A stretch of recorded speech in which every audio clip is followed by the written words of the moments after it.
ಶ್ರೀಗುರುಭ್ಯೋ ನಮಃ. ಹರಿ ಓಂ. ಶುದ್ಧಾನಂದೋ ಸಂವಿದ್ಯುತಿಬಲಬಹುಲೌದಾರ್ಯದಿವ್ಯಾದಿದೇಹಂ ಚಿಂತಾ ಸಂತಾಪಲೇಪೋ ಸ್ವಮೃತಿಮುಖರಾಶೇಷದೋಷಾತಿದೂರಂ ಸದ್ಭಿರ್ವೈರಾಗ್ಯಭಕ್ತಿಶ್ರುತಿಮತಿನಿಯತಧ್ಯಾನದಧ್ಯಾನಯೋಗಾತ್ ಗಮ್ಯಂ ವಂದೇ ಮುಕುಂದಾಮಿಕಮಲಮಲಂ ಬ್ರಹ್ಮವೇದಾಂತವೇದ್ಯಂ ಅಭ್ರಮಂ ಭಂಗರಹಿತಂ ಅಜಡಂ ವಿಮಲಂ ಸದಾ ಆನಂದತೀರ್ಥಮತುಲಂ ಗಜೇತಾಪತ್ರಯಾವಹಂ ಶ್ರಿಯಃಕಾಂತಾಯ ಕಲ್ಯಾಣನಿಧಯೇ ನಿಧಯೇರ್ಥಿನಾಂ ಶ್ರೀವೆಂಕಟನಿವಾಸಾಯ ಶ್ರೀನಿವಾಸಾಯ ಮಂಗಲಂ. ಬ್ರಹ್ಮರುದ್ರಾದಿಮುಖ್ಯಂ ತ್ವಾಂ ಭಜೆ ವೆಂಕಟನಾಯಕಂ ನಿವಾರಯಾಶ್ವನಿಷ್ಟಾನಿ ಸಾಧಯೇಷ್ಟಾನಿ ಮಾಧವ. ಮೋಕೋಪಿ ಯತ್ಪ್ರಸಾದೇನ ಮುಕುಂದ ಶಯನಾಯತೆ ರಾಜರಾಜಾಯತೆ ರಿಕ್ತೋ ರಾಘವೇಂದ್ರಂ ತಮಾಶ್ರಯೇ. ಶ್ರೀ ಹರಿವಾಯು ಗುರುಗಳ ಚರಣಾರವಿಂದಗಳಲ್ಲಿ ಭಕ್ತಿಪೂರ್ವಕ ಪ್ರಣಾಮಗಳನ್ನು ಅರ್ಪಿಸಿ, ಹಿಂದೆ ತಿಳಿಸಿದಂತೆ ಶ್ರೀನಿವಾಸ ಕಲ್ಯಾಣದಲ್ಲಿ ಒಂದೇ ಪರ್ವತಕ್ಕೆ 4 ಯುಗಗಳಲ್ಲಿ 4 ಹೆಸರು. ಕೃತಯುಗದೊಳಗೆ ವೃಷಭಾಚಲ, ತ್ರೇತಾಯುಗದಲ್ಲಿ ಅಂಜನಾಚಲ, ದ್ವಾಪರದಲ್ಲಿ ಶೇಷಾಚಲ, ಕಲಿಯುಗದೊಳಗೆ ವೆಂಕಟಾಚಲ. ಕೃತೆ ವೃಷಾದ್ರಿಂ ವಕ್ಷಂತಿ, ತ್ರೇತಾಯಾಂ ಅಂಜನಾಚಲಂ, ದ್ವಾಪರೇ ಶೇಷಶೈಲೇಶಿ, ಕಲೌ ಶ್ರೀ ವೆಂಕಟಾಚಲಂ ಅಂತ ಕಥೆ ಬಂತು. ದ್ವಾಪರ ಯುಗದೊಳಗೆ ಶೇಷಾಚಲ ಅಂತ ಹೆಸರು ಯಾಕೆ ಬಂತು ಅಂತ ಜನಕ ಮಹಾರಾಜ ಶತಾನಂದರನ್ನು ಪ್ರಶ್ನಿಸಿದ. ಅದಕ್ಕೊಂದು ಕಥೆ ಹೇಳಿ, ಬಹಳ ಪ್ರಸಿದ್ಧವಾದ ಕಥೆ. ದ್ವಾರಪಾಲಕರು ಇಲ್ಲದಿದ್ದಾಗ ಭಗವಂತ ಶೇಷನನ್ನು ದ್ವಾರಪಾಲಕರನ್ನಾಗಿ ನೇಮಕ ಮಾಡಿದ. ಶೇಷ ಹಾಸಿಗೆಯಾಗಿ ಸೇವೆ ಮಾಡುವವರು ದ್ವಾರಪಾಲಕರು ಎಲ್ಲೋ ರಜೆ ಹಾಕಿ ಹೋಗಿದ್ರು. ಯಾವಾಗಲಾದರೂ ರಜೆ ಹಾಕಿ ಹೋದಾಗ ಒಬ್ಬ ಸಬ್ಸ್ಟ್ಯೂಟ್ ಬೇಕಲ್ವಾ? ಭಗವಂತ ಶೇಷದೇವರನ್ನು ದ್ವಾರಪಾಲಕರನ್ನಾಗಿ ನೇಮಕ ಮಾಡಿದ. ಯಾರಕ್ಕೂ ಬಿಡಬೇಡ ಒಳಗಡೆಯಲ್ಲಿ, ನಾನು ಒಬ್ಬನೇ ಲಕ್ಷ್ಮಿ ಒಟ್ಟಿಗೆ ಮಾತನಾಡ್ತಾ ಇರ್ತೇನೆ ಅಂತ ಹೇಳಿದೆ. ಅದೇ ಸಮಯದಲ್ಲೇ ಮಲಯಾಚಲ ನಿವಾಸಿ ವಾಯು ದೇವರ ದರ್ಶನ ಮಾಡಬೇಕು, ಮಾತಾಡಬೇಕು ಅಂತ ಅದೇ ಬಾಗಿಲಿಗೆ ಬಂದದ್ದು. ಶೇಷ ಯಾವ ಬಾಗಿಲಿನಲ್ಲಿ ಬಾಗಿಲು ಕಾಯ್ತಾ ನಿಂತಿದ್ದ ಅದೇ ಬಾಗಿಲಿಗೆ ಬಂದ. ಬಂಗಾರದ ಕೋಲು ಹಿಡಿದು ನಿಂತಿದ್ದಾನೆ, ವಾಯುನನ್ನು ತಡೆದು ಬಿಟ್ಟ. ವಾಯುನನ್ನು ತಡೆದಾಗ ವಾಯು ಶೇಷರಿಬ್ಬರಲ್ಲಿ ವಾಗ್ವಾದ ನಡೀತು ಅಂತಾರೆ ಪುರಾಣ. ದೇವಲೋಕದಲ್ಲೂ ವಾಗ್ವಾದ ನಡೀತದೆ ಅನ್ನಲಿಕ್ಕೆ ಇದೆಲ್ಲ ಪ್ರಮಾಣ. ಬಿಡು ಬಿಡು ಅಂತ ಈತ, ಬಿಡ್ಲಾರೆ ಅಂತ ಆತ. ಒಳಗಡೆಯಲ್ಲಿರುವ ವಿಷ್ಣು ನನ್ನನ್ನು ನೇಮಕ ಮಾಡಿರೋದೇ ಯಾರನ್ನು ಬಿಡಬೇಡ ಅಂತ. ನೀನೆಲ್ಲಿಂದ ಬರ್ತಿದ್ದಿ, ನಿನ್ನನ್ನು ಬಿಡ್ಲಾರೆ ನಾನು ಅಂತ. ಇವರಿಬ್ಬರಲ್ಲಿ ವಾದ ಮಾಡುವಾಗ ಒಂದೆರಡು ಅಂಶಗಳು, ಶೇಷ ಆಡಿದ ಮಾತು, ವಾಯು ಆಡಿದ ಮಾತನ್ನು ಗಮನಿಸಬೇಕು. ಶೇಷ ಹೇಳ್ತಾನೆ, ಬಲದಲ್ಲಿ, ಜ್ಞಾನದಲ್ಲಿ, ದೇವರಲ್ಲಿ ಭಕ್ತಿ ಮಾಡೋದರಲ್ಲಿ, ವೈರಾಗ್ಯದಲ್ಲಿ ನನಗೆ ಸದೃಶ ಯಾರೂ ಇಲ್ಲ ಲೋಕದಲ್ಲಿ ಅಂತ ಶೇಷ ಹೇಳ್ತಾರೆ. ಹಾಗಾಗಿ ನನ್ನ ಮೇಲೆ ಪ್ರೀತಿ ಜಾಸ್ತಿ ದೇವರಿಗೆ, ನನ್ನನ್ನು ಸದಾ ತನ್ನ ಹಾಸಿಗೆಯಾಗಿ ಹತ್ತಿರದಲ್ಲಿ ಇಟ್ಕೊಂಡಿದ್ದಾನೆ, ನಿನ್ನನ್ನು ದೂರ ಇಟ್ಟಿದ್ದಾನೆ ಅಂತ ಯೋಚಿಸಬೇಕಾದ ಅಂಶಗಳ ಮಾತಿನಲ್ಲಿ. ಆಗ ಅಲ್ಲಿದ್ದಂಥ ವಾಯು ಹೇಳ್ತಾನೆ, ಯಾವಾಗಲೂ ಹತ್ತಿರದಲ್ಲಿ ಬೆಕ್ಕಿರ್ತದೆ ರಾಜನ ಹತ್ರ, ಗಜಶಾಲೆಯಲ್ಲಿ ಆನೆ ಇರ್ತದೆ, ಆನೆಗೆ ಮರ್ಯಾದೆ ಕಡಿಮೆ ಅನ್ಕೊಳ್ಬೇಡ, ಬೆಕ್ಕಿಗೆ ಮರ್ಯಾದೆ ಜಾಸ್ತಿ ಅನ್ಕೊಳ್ಬೇಡ ಅಂತ. ಆನೆ ಯಾವಾಗಲೂ ಗಜಶಾಲೆಯಲ್ಲಿ ಇರ್ತದೆ, ಅಂತಃಪುರದಲ್ಲಿ ಬರ್ಲಿಕ್ಕೆ ಆಗ್ತದ. ಆದರೆ ಹತ್ತಿರದಲ್ಲಿ ಯಾವಾಗಲೂ ಆ ಬೆಕ್ಕು ಓಡಾಡ್ತಾ ಇರ್ತದೆ. ಬಹಿಷ್ಠೇವ ಸಮೋಮಹಿ, ಗಜಶಾಲೆಯಲ್ಲಿದ್ದ ಆನೆಗೆ ಮರ್ಯಾದೆ ಕಡಿಮೆ ಅಂತ ಭಾವಿಸಬೇಡಿ. ಅದು ಆನೆಗೆ ಮರ್ಯಾದೆ ಬೇರೆನೇ ಇದೆ, ಬೆಕ್ಕಿನ ಸ್ಥಿತಿ ಬೇರೆನೇ ಇದೆ ಅಂತ ಬಾಯಿ ಹೇಳಿದ್ರು. ಆಗ ಶೇಷ ಮತ್ತೆ ಮಾತಾಡ್ತಾನೆ, ದೇವರು ನನ್ನನ್ನು ಜಾಸ್ತಿ ಪ್ರೀತಿಸ್ತಾನೆ, ನಿನ್ನನ್ನಲ್ಲ. ನನ್ನನ್ನು ಪ್ರೀತಿಸ್ತಾನಾದ್ದರಿಂದಲೇ ನನ್ನ ಹತ್ತಿರದಲ್ಲಿ ಇಟ್ಕೊಂಡಿದ್ದಾನೆ, ನಿನ್ನನ್ನು ಪ್ರೀತಿಸಲ್ಲ. ಅದಕ್ಕೆ ವಾಯು ಹೇಳ್ತಾನೆ, ಮಗನ ಮೇಲಿರೋ ಪ್ರೀತಿನೇ ಬೇರೆ, ಸೇವಕನ ಮೇಲಿರೋ ಪ್ರೀತಿನೇ ಬೇರೆ ಅಂತ. ಸೇವಕ ಹತ್ತಿರದಲ್ಲಿದ್ದಾನೆ ಅಂತ ಹೇಳಿ ರಾಜ ಮಗನ ಪ್ರೀತಿ ಕಡಿಮೆ ಮಾಡ್ತಾನೆ ಅಂತ ಯಾರಾದ್ರು ಅಂತಾರ ಅಂತ ವಾಯು ಉತ್ತರ ಕೊಟ್ಟ ಅಂತ. ಹೀಗೆ ವಾಯು ಶೇಷದಿಬ್ಬರಲ್ಲಿ ಒಂದು ವಾದ ನಡೀತು ಅನ್ನೋ ಪ್ರಸಂಗ ಪುರಾಣದಲ್ಲಿ ಬರ್ತದೆ. ಇದು ಏನ್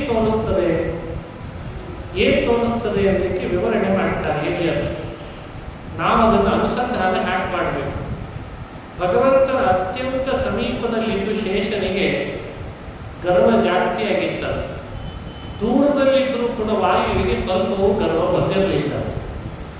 ಇದು ನಾವು ತಿಳಿಬೇಕಾದ ಪಾಠ ಆಗ್ತದೆ. ಪುರಾಣ ನಾವು ವೇದ ಓದಿದ್ವಿ, ಉಪನಿಷತ್ತು ಓದಿದ್ವಿ, ವೇದಾಂತ ಓದಿದ್ವಿ, ಅಂದ ಕೂಡಲೇ ದೇವರಿಗೆ ಬಹಳ ಹತ್ತಿರದಲ್ಲಿದ್ದೇವೆ, ನಮಗಿಂತ ಜಗತ್ತಿನಲ್ಲಿ ಯಾರೂ ಇಲ್ಲೇ ಇಲ್ಲ ದೇವರಲ್ಲಿ ಭಕ್ತಿ ಮಾಡುವುದೆಲ್ಲ ಬರಬಾರ್ದು.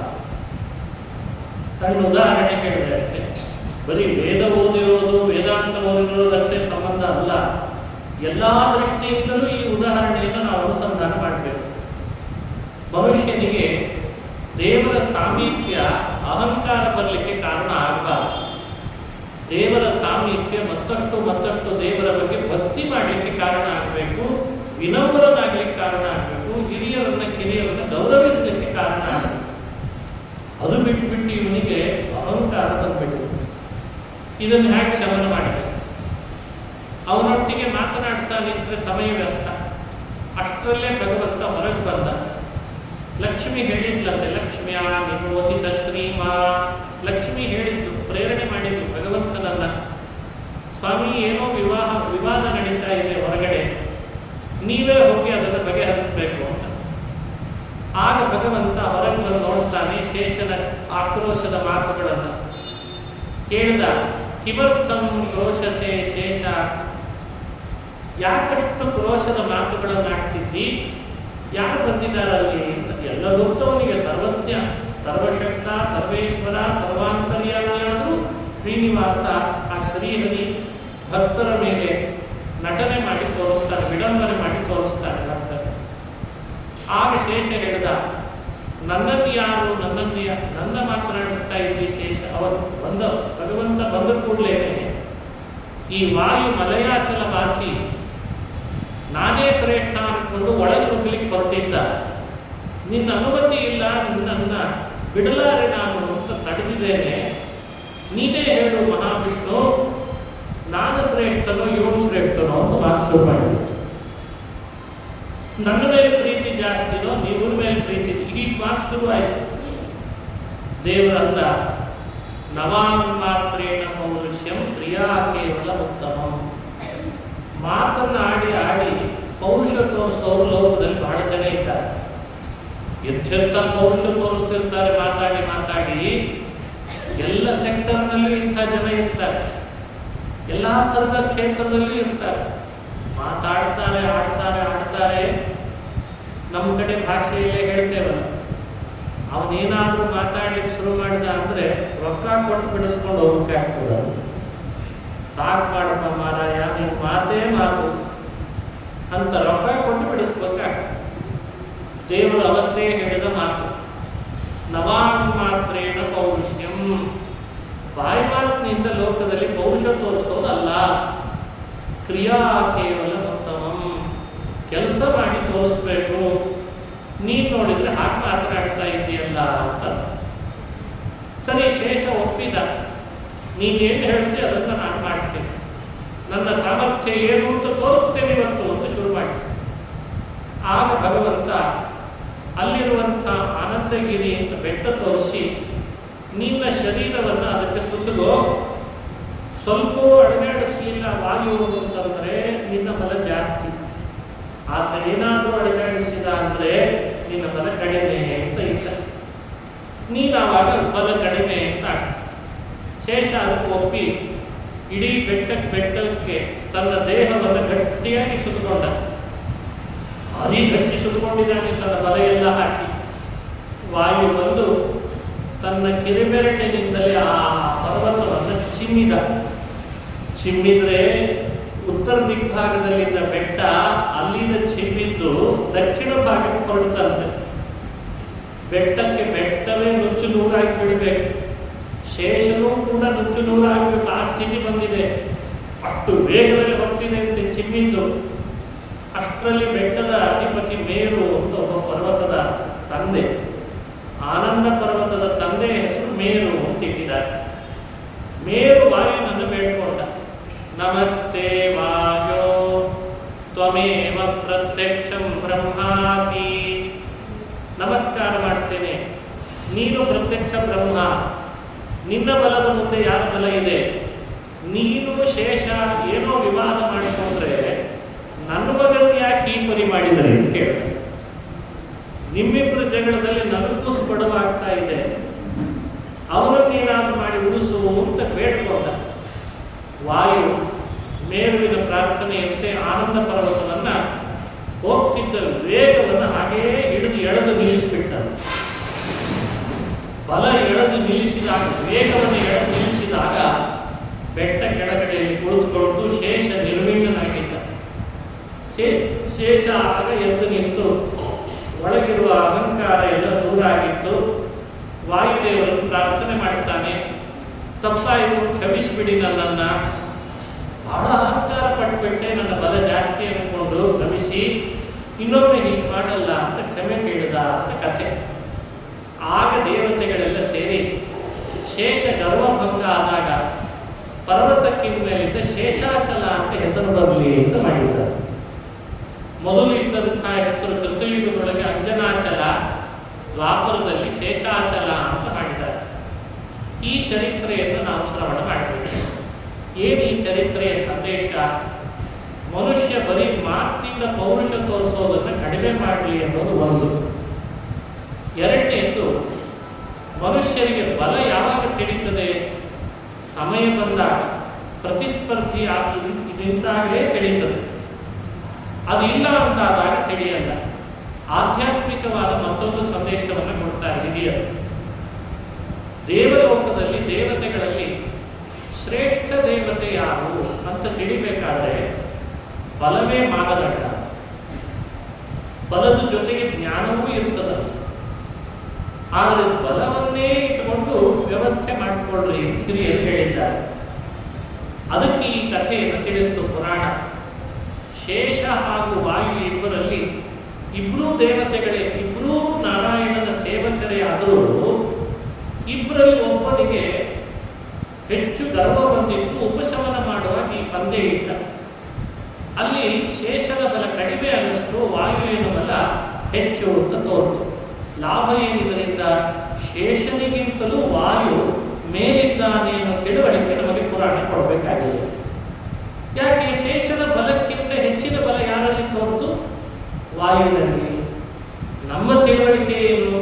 ದೇವಲೋಕದಲ್ಲಿರೋ ದೇವತೆಗಳೆಲ್ಲ ಒಂದೇ ಇದ್ದಾರೆ.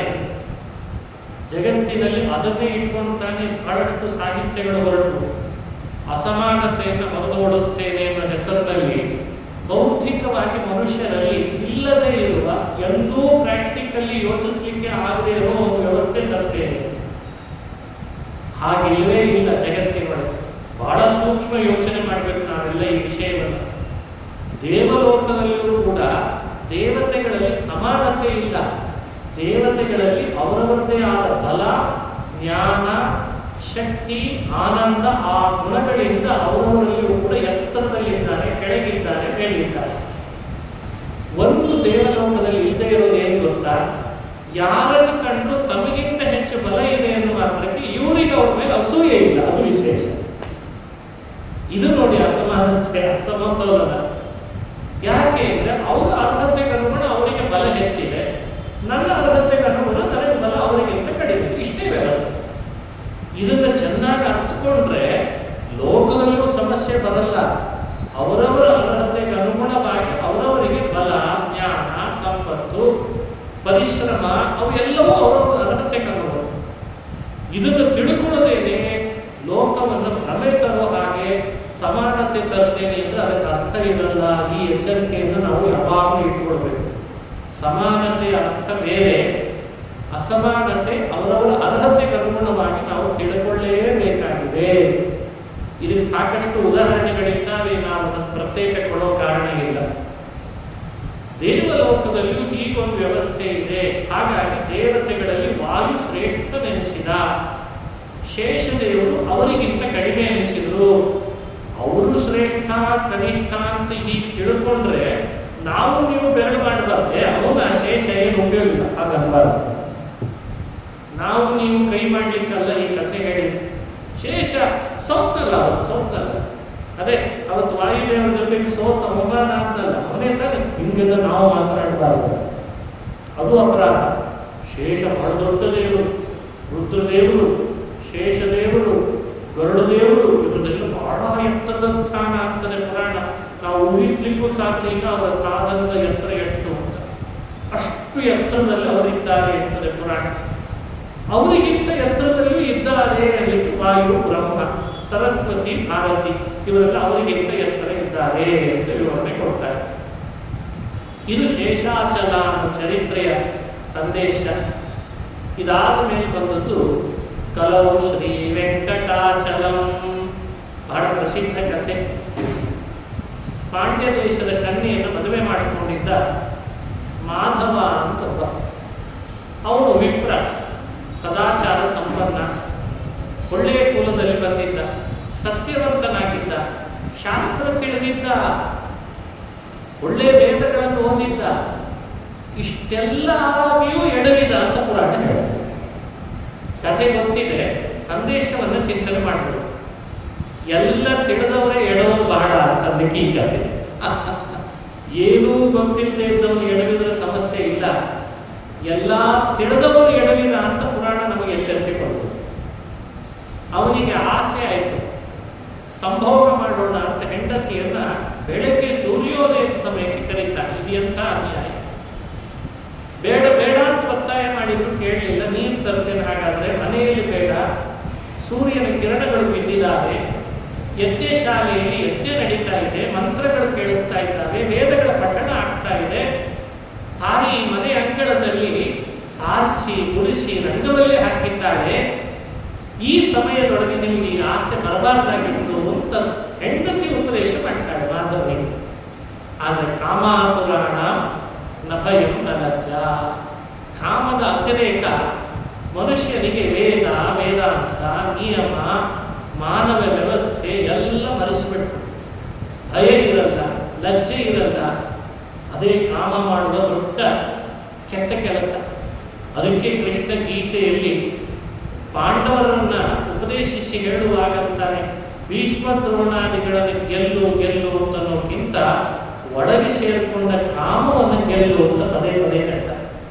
ಜಹಿ ಶತ್ರು ಮಹಾಬಾಹೋ. ಹಾಗಾದ್ರೆ ಮಾಧವನ ಕಥೆ ಅಂದ್ರೆ ಇದು ಮಾಧವ ಅನ್ನೋ ವಿಪ್ರನ ಕಥೆ ಅಂತ ಯಾರು ಭಾವಿಸ್ತಾರೆ. ಮಾಧವನ ಒಳಗೆ ಸೇರಿಕೊಂಡ ಕಾಮದ ವಿಪರೀತವಾದ ಪರಿಣಾಮದ ಕಥೆ ಮಾಧವನ ಕಥೆ ಅಂತ.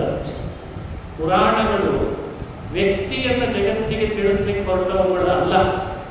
ಹೆಚ್ಚಾಗಿ ಪುರಾಣ ಒಳಗಿರುವ ವ್ಯಕ್ತಿತ್ವವನ್ನು ನಮಗೆ ತಿಳಿಸ್ಲಿಕ್ಕೆ ಹೊರಟ ಕಥೆ. ಹಾಗ ಪುರಾಣಗಳನ್ನು ಅರ್ಥೈಸಿಕೊಂಡು ವ್ಯಕ್ತಿಗೆ ಕಾಮಪರವಶತೆ ಉಂಟಾದರೆ ದಾರಿ ತಪ್ಪಾನೆ. ಇದೇ ನಮಗೆ ಎಚ್ಚರಿಕೆ ಕೊಡಬೇಕಾಗಿತ್ತು. ಹೆಂಡತಿ ನೀರು ತರಲಿಕ್ಕೆ ಹೊರಟಿದ್ದಾಳೆ, ದರ್ಬೆ ತರುವ ನೆಪ ಮಾಡಿ ಮಾಧವನೂ ಹೋದ. ಕಾಡಿನಲ್ಲಿ ಕಂಡಂತ ಕುಂತಲೆಗೆ ಪರವಶನಾಗ್ತದೆ, ಮೋಹಿತನಾಗ್ತದೆ. ಕುಂತಲ ನೀಲಲೋಹಿತ, ಅವಳೊಬ್ಬಳು ಜಾಗಸ್ತ್ರೀ. ಅವಳು ಕಂಡ ಪುರುಷನೊಟ್ಟಿಗೆ ಮಲಗ್ತಿದ್ದವಳು. ಅವಳನ್ನು ನೋಡಿ ಮೋಹಿತನಾಗಿದ್ದಾನೆ ಈತ. ಸತ್ಕುಲ ಪ್ರಸೂತ, ಸದಾಚಾರ ಸಂಪದ, ಸತ್ಯನಿಷ್ಠನಾದರೂ ಅವಳ ದೇಹಕ್ಕೆ ಆಕರ್ಷಿತನಾಗಿ ಅವಳ ಹತ್ರ ಬರ್ತಿದ್ದಾನೆ. ಪುರಾಣ ಕುಂತಲೆಯೂ ಉಪದೇಶ ಮಾಡಿದ್ದು ಅಂತ ನಮಗೆ ತಿಳಿಸ್ತದೆ. ಯೋಚಿಸಬೇಕಾದ ಸಂಗತಿ. ಎಷ್ಟೆಲ್ಲ ಅವಳು ಸಮಾಜದಲ್ಲಿ ಬಹಿಷ್ಕೃತಳಾದರೂ ಅವಳದೇ ಆದಂತಹ ಶಾಸ್ತ್ರದ ತಿಳುವಳಿಕೆಯನ್ನು ದೊಡ್ಡದು ಅಂತ ಪುರಾಣ ನಮಗೆ ತಿಳಿಸ್ತದೆ. ಅವಳು ಹೇಳ್ತಾಳೆ, ಬರಬೇಡುವೋ ಮಾಧವ, ಯಾರನ್ನ ನೋಡಿ ನೀನು ಆಸೆ ಪಡ್ತಾ ಇದ್ದಿ ಗೊತ್ತೇ? ಯಾರ ನಾಲಿಗೆ, ಯಾರ ಬಾಯಿ, ಯಾರ ಪಾದ, ಯಾರ ಕಾಲು, ಯಾರ ಕೈ, ಯಾರ ಹೊಟ್ಟೆ ಯಾವತ್ತೂ ಕೂಡ ಮಾಡಬಾರ್ದನ್ನೇ ಮಾಡ್ತಾ ಇದೆ, ಅಂಥವಳನ್ನು ನೋಡಿ ಆಸೆ ಪಡ್ತಾ ಇದ್ದಿ ಅನ್ನೋ ಸ್ವಲ್ಪ ಎಚ್ಚರ ಇರಲಿ ಎಂದು ಉಪದೇಶ ಮಾಡಿದ್ದಾರೆ. ಜಾರಗ್ರಹದಲ್ಲಿ ವಾಸ ಮಾಡೋ ಈ ನನ್ನ ಕಾಲಿಗೆ, ಜಾರಾಂಗ ತಿನ್ನುವ ಈ ಹೊಟ್ಟೆಗೆ, ಎಂದೂ ದೇವರಿಗೆ ನೈವೇದ್ಯವೇ ಮಾಡದ್ದನ್ನು ಆಘ್ರಾಣಿಸುವ ಈ ಮೂಗಿಗೆ ಏನ್ ನೀನು ಆಸೆ ಪಡ್ತಾ ಇದ್ದಿ? ನೀನು ನೋಡಿದ್ರೆ ಗರ್ಭದೊಳಗಿರುವಾಗಲೇ ತಂದೆ ನಿನಗೆ ವೇದಗಳ ಸಂಸ್ಕಾರ ಮಾಡಿದ್ದಾನೆ, ಹೊರ ಬಂದ ಮೇಲೆ ನಾಮಕರಣ ಉಪನಯನ ಮಾಡಿ ಪಾಣಿಗ್ರಹಣ ಮಾಡಿ ಕೊಡಿಸಿದ್ದಾನೆ. ನಿನ್ನಂಥವನು ನನ್ನ ಸ್ಪರ್ಶ ಅಲ್ಲ, ನೋಡ್ಲೂಬಾರದು, ಅಂಥವಳ ಸ್ಪರ್ಶ ಮಾಡ್ತಿದ್ದೀಯಲ್ಲ ಅಂತ ಅವಳು ಉಪದೇಶ ಮಾಡಿ, ಅಗ್ನಿ ಸಾಕ್ಷಿಯಾಗಿ ದೇವತೆಗಳನ್ನು ಕರೆದು ಪಾಣಿಗ್ರಹಣ ಮಾಡಿದ ಪತ್ನಿ ಮನೆಯಲ್ಲಿ ಇರುವಾಗಲೂ ಕೂಡ ನನ್ನಂಥವಳ ಸ್ಪರ್ಶ ಮಾಡಿ ಯಾಕೆ ನರಕಕ್ಕೆ ಹೋಗ್ತೀಯಾ, ಮುಟ್ಟಬೇಡ ನನ್ನ ಅಂತ. ಬಹಳ ಅದ್ಭುತ ಈ ಪುರಾಣಗಳು ಅಂದ್ರೆ ಕಾಂತಾ ಸಂಹಿತ ಅಂತ ಕರೀತಾರೆ. ಸಂಹಿತೆಗಳು 3: ಪ್ರಭು ಸಂಹಿತ, ಮಿತ್ರ ಸಂಹಿತ, ಕಾಂತಾ ಸಂಹಿತ. ಪ್ರಭು ಸಂಹಿತೆ ಅಂದರೆ ವೇದಗಳು ನೇರವಾಗಿ ಎಲ್ಲರನ್ನು ಆದೇಶ ಮಾಡಿ ಮಾಡಿ ಹೇಳ್ತಾರೆ, ಅದಕ್ಕೆ ಅದನ್ನು ಪ್ರಭು ಸಂಹಿತೆ ಅಂತ ಕರೀತಾರೆ. ಕಾಂತಾ ಸಂಹಿತ ಅಂದ್ರೆ ಗಂಡ ಹೆಂಡತಿಯರ ಮಧ್ಯದಲ್ಲಿ ಇಬ್ರು ಒಬ್ರಿಗೊಬ್ರಿಗೆ ಅರ್ಥ ಮಾಡಿಕೊಂಡು ದಾರಿ ತಪ್ಪದಂತೆ ಸಂವಾದ ಮಾಡ್ತಾರಲ್ಲ, ಅದಕ್ಕೆ ಕಾಂತಾ ಸಂಹಿತ ಅಂತ ಕರೀತಾರೆ. ಮಿತ್ರ ಸಂಹಿತ ಅಂದ್ರೆ ಮಹಾಭಾರತ. ಒಬ್ಬ ಸ್ನೇಹಿತ ಇನ್ನೊಬ್ಬ ಸ್ನೇಹಿತನಿಗೆ ದಾರಿ ತಪ್ಪದಂತೆ ಉಪದೇಶ ಮಾಡ್ತಾರಲ್ಲ, ಅದಕ್ಕೆ ಮಿತ್ರ ಸಂಹಿತ ಅಂತ ಕರೀತಾರೆ. ಈ ಪುರಾಣ ಪ್ರಪಂಚವನ್ನು ಹಿರಿಯರೆಲ್ಲ ಕಾಂತಾ ಸಂಹಿತ ಅಂತ ಕರೆದಿದ್ದಾರೆ. ಅಲ್ಲಿ ಬರುವ ಪ್ರತಿ ಸಂವಾದಗಳು ಗಂಡ ಹೆಂಡತಿಯರ ಮಧ್ಯದಲ್ಲಿ ಪರಸ್ಪರ ಇಬ್ಬರಿಗೂ ಕೂಡ ನ್ಯಾಯ ಒದಗಿಸಿಕೊಡುವ ಹಾಗೆ, ಅನ್ಯಾಯ ಆಗದ ಹಾಗೆ ತಡೆಗಟ್ಟಲಿಕ್ಕೆ ಬೇಕಾಗುವ ಸಂವಾದಗಳು ಬರ್ತವೆ. ಇದು ನಮಗೆ ಬೇಕಾದದ್ದು. ಇವತ್ತು ಅಲ್ಲಿ ಹಾರಷ್ಟೇ ಇರಲ್ಲ, ಮೋಸ ಮಾಡಬೇಕು ಅನ್ನೋ ಬಯಕೆ ಇರಲ್ಲ. ಕೇವಲ ಇಬ್ರು ನೀನೂ ಬದುಕಬೇಕು, ನಾನೂ ಬದುಕಬೇಕು, ನೀನೂ ನ್ಯಾಯಯುತವಾಗಿರು, ನಾನು ನ್ಯಾಯಯುತವಾಗಿರುತ್ತೇನೆ, ನಿನ್ನಿಂದ ನನಗೆ ಸಹಾಯ, ನನ್ನಿಂದ ನಿನಗೆ ಸಹಾಯ. ಈ ಭಾವ ಏನಿದೆ ಇದು ಅಲ್ಲಿ ವ್ಯಕ್ತ ಆಗ್ತದೆ. ಅದಕ್ಕೆ ಇದನ್ನು ಕಾಂತಾ ಸಂಹಿತ ಅಂತ ಚಿಂತನೆ ಮಾಡಬೇಕು. ಪ್ರಕೃತ ಕುಂತಲೆಯ ಮಾತು ಕಾಂತಾ ಸಂಹಿತ ಮಾತು. ಮಾಧವ, ನನ್ನ ಸ್ಪರ್ಶ ಮಾಡಿ ನೀನೂ ಅನರ್ಥಕ್ಕೆ ಗುರಿ ಆಗಬೇಡುವೋ, ನಾನು ನಿನಗೆ ಹೇಳಲಿಲ್ಲ ಅಂತ ಅನರ್ಥಕ್ಕೆ ಗುರಿ ಆಗೋದು ಬೇಡ, ಮೊದಲೇ ಹೇಳ್ತಿದ್ದೀನಿ, ನನ್ನ ಮುಟ್ಟಬೇಡ ಅಂತ ಹೇಳುತ್ತೆ. ಬಹಳ ರೋಚಕವಾದ ಮಾತುಗಳು ಪುರಾಣದಲ್ಲಿ ಬರ್ತವೆ. ಒಬ್ಬ ಕಾಮಪರವಶ ವ್ಯಕ್ತಿಯನ್ನ ಎಂಥ ವೇದದ ಮಾತುಗಳು ಕೂಡ ದಾರಿಗೆ ತರಲಾರವೂ ತರಲಿಕ್ಕೆ ಕುಂತಲೆಯ ಮಾತು ಮಾಧವನಂತವನ್ನ ದಾರಿಗೆ ತರಗೊಳ್ಳಲೇ ಇಲ್ಲ. ಇದು ನಮಗೆ ಕೊಟ್ಟ ದಿವ್ಯ ಸಂದೇಶ ಪುರಾಣ. ಹೆಣ್ಣಾಗಲಿ ಗಂಡಾಗಲಿ ಕಾಮದ ಹುಚ್ಚು ಹತ್ಕೊಳ್ತು ಅಂದ್ರೆ ಆ ಕಿಚ್ಚಿನಲ್ಲಿ ತನ್ನನ್ನೇ ತಾನು ಬೇಯಿಸ್ಕೊಂಡ್ಬಿಡ್ತಾನೆ. ಈ ಎಚ್ಚರಿಕೆ ಬೇಕು ಅವನಿಗೆ ಅನ್ನಲಿಕ್ಕೆ ಪುರಾಣ ಹೇಳ್ತದೆ. ನಾವು ಎಲ್ಲಿ ಹುಟ್ಟಿದ್ದೇವೆ, ಯಾವ ಕುಲದಲ್ಲಿ ಬಂದಿದ್ದೇವೆ, ನಮ್ಮ ದೇಹ ಹೇಗೆ ಇಟ್ಕೊಳ್ಬೇಕು, ಎಷ್ಟು ಸಂಸ್ಕಾರ ಮಾಡಿದ್ದಾರೆ ನಮ್ಮ ತಂದೆ ತಾಯಿ ಅನ್ನೋದಕ್ಕೆ, ನಾವು ಎಲ್ಲಿ ಹೋಗ್ತಿದ್ದೇವೆ, ಏನು ಕುಡಿತಿದ್ದೇವೆ, ಏನು ಕುಡಿಬೇಕು, ಏನು ಕುಡಿಬಾರ್ದು, ಏನು ಮುಟ್ಟಬೇಕು, ಏನು ಮುಟ್ಟಬಾರ್ದು, ಎಲ್ಲ ಯೋಚನೆ ಮಾಡಿ ಕೊಡಿಸ್ತದೆ ಪುರಾಣ. ಆ ಕ್ಷಣ ಯೋಚಿಸದೆ ಹೋದ ಮನುಷ್ಯ ದಾರಿ ತಪ್ಪಿಬಿಡ್ತಾನೆ. ಈ ಎಚ್ಚರಿಕೆಯನ್ನು ಕುಂತಲೆಯ ಮಾತಿನಿಂದ ಪುರಾಣ ತಿಳಿಸ್ತದೆ. ಆದರೂ ಕೇಳಲಿಲ್ಲ ಮಾಧವ. ಸ್ಪರ್ಶಿಸಿದ ತಪ್ಪಿಗೆ ಅವನ ಶಿಖೆ ಕತ್ತರಿಸಿ ಮಾಂಸ ಭಕ್ಷಣ ಮಾಡೋ ಹಾಗೆ, ಮದ್ಯಪಾನ ಮಾಡೋ ಹಾಗೆ ಸಿಟ್ಟಿನಿಂದ ಕುಂತಲೆ ಆದೇಶ ಮಾಡ್ತಾಳೆ. ಅವಳಿಗೆ ಮೋಹಿತನಾದ ಮಾಧವ ತನ್ನ ಬಾಯಲ್ಲಿ ಬರ್ತಿದ್ದ ವೇದಗಳನ್ನು ಮರೆತು ಜಾರದ ಮಾತುಗಳಾಡ್ತಾನೆ, ಜಾರವಾರ್ತೆ. ಅವಳೊಟ್ಟಿಗೆ ಸೇರಿ ರತಿಯಲ್ಲಿ ತೊಡಗಿಬಿಡ್ತಾನೆ. ಮನೆಯೇ ಮರೆತ, ಕಡನೆಯನ್ನೂ ಮರೆತ. ಆದರೆ ಕುಂತಲೆಯ ದೇಹ ಎಷ್ಟು ದಿವಸ ತಡೆದಿತ್ತು? ಅದು ದೇಹ ಮಾರಿ, ಇಂದಲ್ಲ ನಾಳೆ ಹೋಗೋದೆ. ಆ ದೇಹ ನಾಶ ಆಯಿತು, ಕುಂತಲೆ ತೀರಿ ಹೋದ್ಲು. ಏನಿಲ್ಲ ಅಂತಾಗಿ ಒಬ್ಬಟ್ಟಿಗನಾದ ಮಾಧವ ಅವನ ಸ್ಥಿತಿ ಬೇಡ ಬೇಡ ಅಂತಂದ್ರು ಅಂಥ ದುಃಖ ಅನುಭವಿಸುವ ಹಾಗೆ ಅಷ್ಟು ಕಠಿಣದ ಸ್ಥಿತಿ ಬಂದ್ಬಿಡ್ತು. ಈ ಸ್ಥಿತಿಯನ್ನು ವರ್ಣಿಸಿ ಪುರಾಣ ನಮಗೊಂದು ಸಂದೇಶ ಕೊಡ್ತದೆ. ಕೇವಲ ದೇಹ ಸುಖಕ್ಕಾಗಿ ಮನುಷ್ಯ ಇವತ್ತು ಆತುರಿತಾನಲ್ಲ, ಅವನು ಎಂದಾದರೂ ಅವನು ದಾರಿಗೆ ಬರದೇ ಹೋದರೆ ಈ ಮಾಧವನ ಸ್ಥಿತಿ ಆಗ್ತದೆ. ನಾವು ಮಾಧವನ ಕಥೆ ಕೇಳುವಾಗ ಎಚ್ಚರ ವಹಿಸಿ ಕೇಳಬೇಕು. ಆದರೆ ಪುಣ್ಯ ಅವನಿಗೆ ಉಳಿದಿತ್ತು ಹಿಂದಿನ ಜನ್ಮದ್ದು. ಕಪಿಲ ತೀರ್ಥದ ಬಳಿ ಬರ್ತಾನೆ. ಉತ್ತರ ದೇಶದಿಂದ ದಕ್ಷಿಣ ಭಾರತ ಯಾತ್ರೆ ಮಾಡಲಿಕ್ಕೆ ಅಂತ ಬರ್ತಿದ್ದವರು ಕೆಲವರಿದ್ದು. ಅವರು ಹೋಗ್ತಾ ಇದ್ದದನ್ನು ನೋಡಿದ, ತಾನು ಸೇರಿಕೊಂಡ. ದೈವ ಸೇರಿಕೊಂಡು ಕಪಿಲ ತೀರ್ಥದ ಬಳಿಗೆ ಬಂದ. ಅವರೆಲ್ಲ ಯಾತ್ರಿಕರು ತೀರ್ಥ ಸ್ನಾನ ಮಾಡಿ ತೀರ್ಥ ವಿಧಿ ಅಂತ ಮಾಡಿದ್ರು. ಶ್ರಾದ್ದ ಮಾಡುವಾಗ ತೀರ್ಥ ವಿಧಿ ಮಾಡುವಾಗ ಪಿತೃಗಳನ್ನು ಆರಾಧಿಸಿ ಕೇಳಿಕೊಳ್ಳುತ್ತಾರೆ. ನಾವು ಉತ್ತರ ಭಾರತದಿಂದ ಯಾತ್ರೆ ಮಾಡಿ ಕಪಿಲ ತೀರ್ಥದಂತಹ ಕ್ಷೇತ್ರದಲ್ಲಿ ಶ್ರಾದ್ದ ಮಾಡಿದ್ದೇವೆ, ಪಿತೃಗಳೇ ಪ್ರೀತರಾಗಲಿ. ಅವರೆಲ್ಲ ಮಾಡುವುದನ್ನು ನೋಡಿ ಇವನಿಗೂ ನೆನಪಾಯಿತು.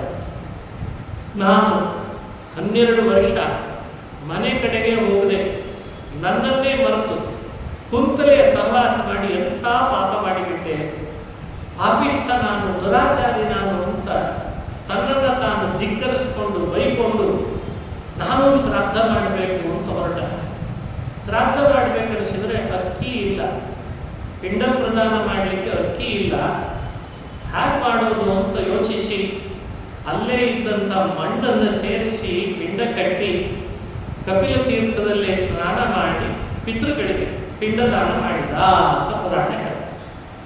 ಎಂಥ ವಿಚಿತ್ರ ನೋಡಿ ಕ್ಷೇತ್ರದ ಪ್ರಭಾವ, ಪುರುಷೋತ್ತಮ ಕ್ಷೇತ್ರದ ಮಹಿಮೆ, ತೀರ್ಥದ ಮಹಿಮೆ. ಆ ರೀತಿ ಮಣ್ಣಿನ ಪಿಂಡವನ್ನು ದಾನ ಮಾಡಿದರೂ ಕೂಡ ಅವನಿಗೆ ಪಿತೃಗಳು ಪ್ರೀತರಾಗಿ ಹರಿಸಿದರಂತೆ, ನಿನಗಿನ ಮೇಲಿಂದ ಪಾಪ ಪರಿಹರಿಸಿ ನೀನು ಸದ್ಗತಿಗೆ ಸದ್ಧಾದಿಯಲ್ಲಿ ಹೋಗುವ ಹಾಗಾಗಲಿ ಅಂತ ಹರಿಸಿಬಿಡ್ತಾರೆ. ಮೃತ್ಪಿಂಡದಾನೇನ ಪಿತಾಮಹಾತ್ಯಾಃ ಮುಕ್ತಿಂ ಗತಾತೆ ಪುರವೈರಿ ಶಾಸನಾತ್. ಇದು ಪುರಾಣದ ಮಾತು.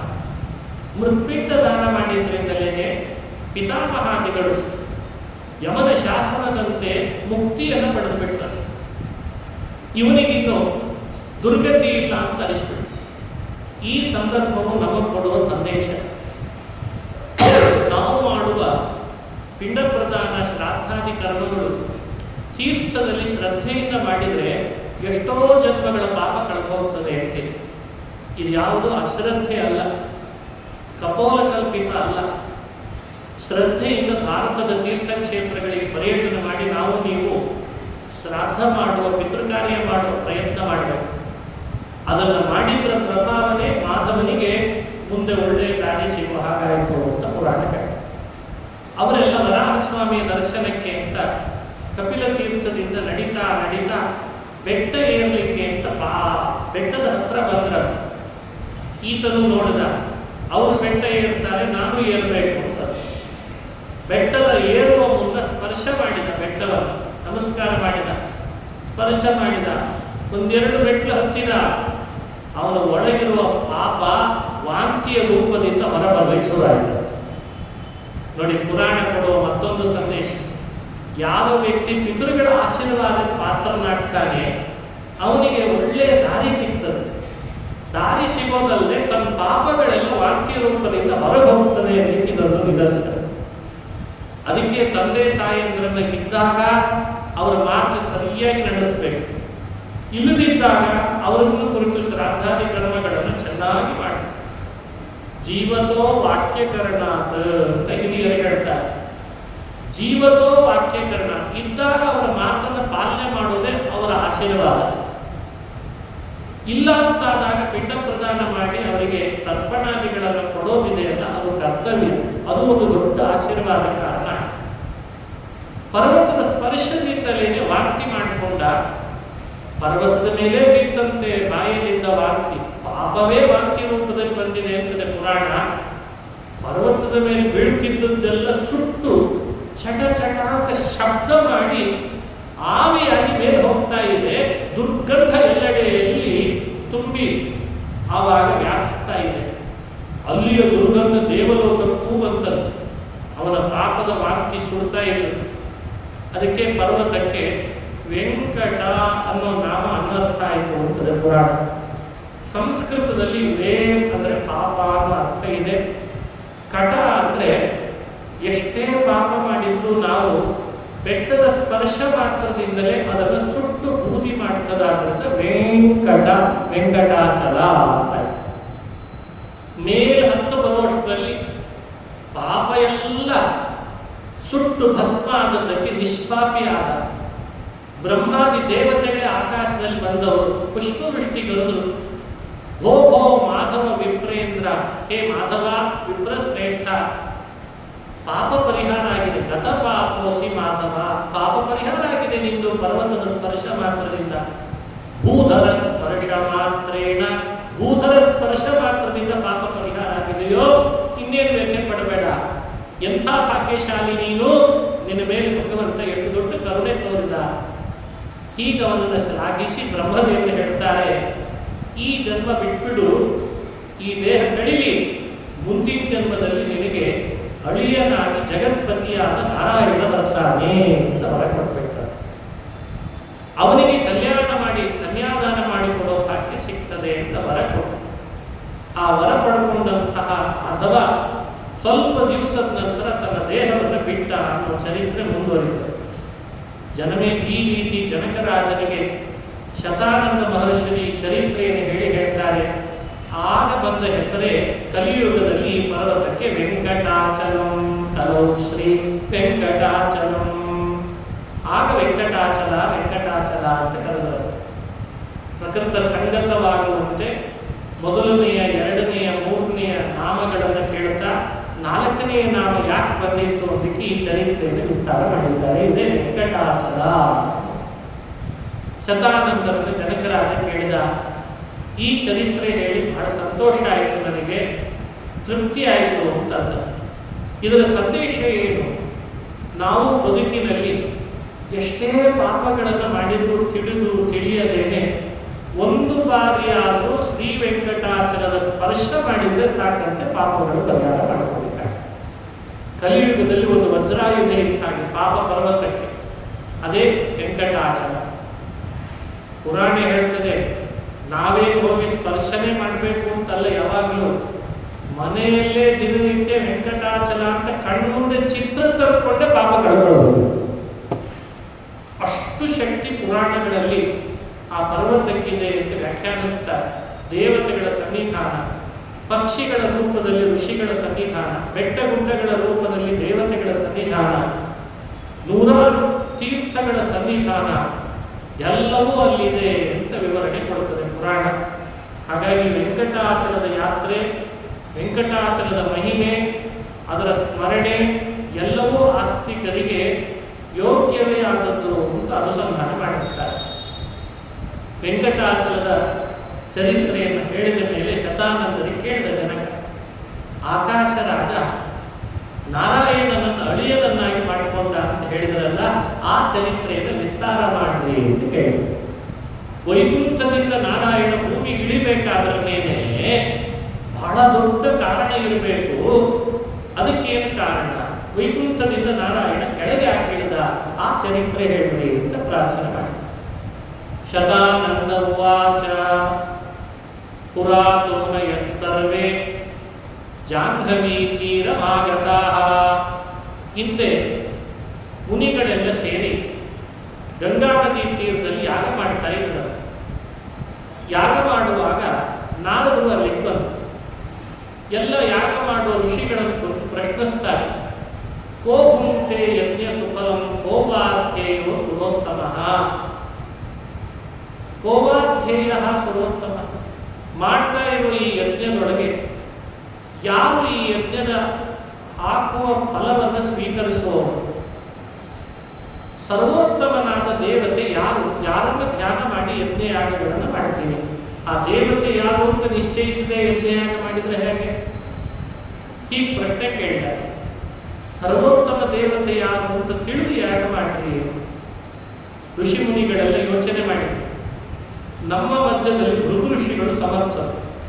3 ಲೋಕ ಓಡಾಡಿ ಬರ್ತಾರೆ. ಯಾರು ಧ್ಯೇಯ ಯಜ್ಞಗಳಲ್ಲಿ ಅಂತ ನಿಶ್ಚಯಿಸಿ ಬರ್ತಾರೆ ಅಂತ ಅವರನ್ನು ಮುಂದೆ ಮಾಡಿ ಕಳಿಸಿದ್ರಂತೆ. ಭೃಗು ಋಷಿಗಳು ಬ್ರಹ್ಮನ ಮನೆಗೆ, ಶಿವನ ಮನೆಗೆ, ನಾರಾಯಣನ ಮನೆಗೆ ಅಂತ ಬಂದರು. ಕೊನೆಗೆ ಅವರು ನಿಶ್ಚಯಿಸಿಕೊಟ್ಟದ್ದು ನಾರಾಯಣನೇ ಸರ್ವೋತ್ತಮ ಅಂತ ಈ ಕಥೆ ಪುರಾಣದಲ್ಲಿ ಬರ್ತದೆ. ಬ್ರಹ್ಮನ ಮನೆಗೆ ಬಂದಿದ್ದಾರೆ, ಶಿವನ ಮನೆಗೆ ಬಂದಿದ್ದಾರೆ, ನಾರಾಯಣನ ಮನೆಗೂ ಬಂದಿದ್ದಾರೆ. ಮೂವರ ಮನೆಗೆ ಬಂದರೂ ಒಂದೊಂದು ಘಟನೆ ಬೇರೆ ಬೇರೆ ಆಯ್ತದೆ, ಒಂದೊಂದು ರೀತಿ ಘಟನೆ ನಡೆಯುತ್ತೆ. ಬ್ರಹ್ಮನ ಮನೆಗೆ ಬಂದ್ರೆ ಬ್ರಹ್ಮ ಸರ್ವೋತ್ತಮನಲ್ಲ, ಜಗತ್ತನ್ನು ಸೃಷ್ಟಿ ಮಾಡ್ತಾರೆ ನಿಜ, ಆದರೆ ತಾನಲ್ಲ. ಆದ್ದರಿಂದಲೇ ಭೃಗು ಬಂದ ಭಾವ ಗೊತ್ತಿತ್ತು ಬ್ರಹ್ಮನಿಗೆ, ಅವನನ್ನು ಗೌರವಿಸಲೇ ಇಲ್ಲ, ಮಾತು ಆಡಿಸಲಿಲ್ಲ. ನಮಸ್ಕಾರ ಮಾಡಿದಾಗ ಬ್ರಹ್ಮದೇವರು ಅದಕ್ಕೆ ಭೃಗು ಋಷಿಗಳು ಅಂದುಕೊಂಡ್ರು, ಮಾತು ಆಡಿಸ್ತಾ ಇಲ್ಲ, ನಮಸ್ಕಾರ ಮಾಡಿದ್ರೆ ನೋಡ್ತಾ ಇಲ್ಲ ಅಂದ್ರೆ ಬಹುಶಃ ಈತ ಸರ್ವೋತ್ತಮನಿರಲಿಕ್ಕಿಲ್ಲ. ಸರ್ವೋತ್ತಮ ಅಂತಂದ್ರೆ ಅವನ ಮಾತು, ಅವನ ಕರುಣೆ, ಅವನ ಭಾವ ಹೇಗಿರ್ಬೇಕು, ಹಾಗಿಲ್ಲ ಬ್ರಹ್ಮದೇವರು. ಆಮೇಲೆ ಅಲ್ಲಿ ಶಿವನ ಬಳಿ ಬಂದು ಶಿವ ಪಾರ್ವತಿಯ ಒಟ್ಟಿಗೆ ಆಲಿಂಗಿಸಿಕೊಂಡು ಏಕಾಂತದಲ್ಲಿ ಇದ್ದ.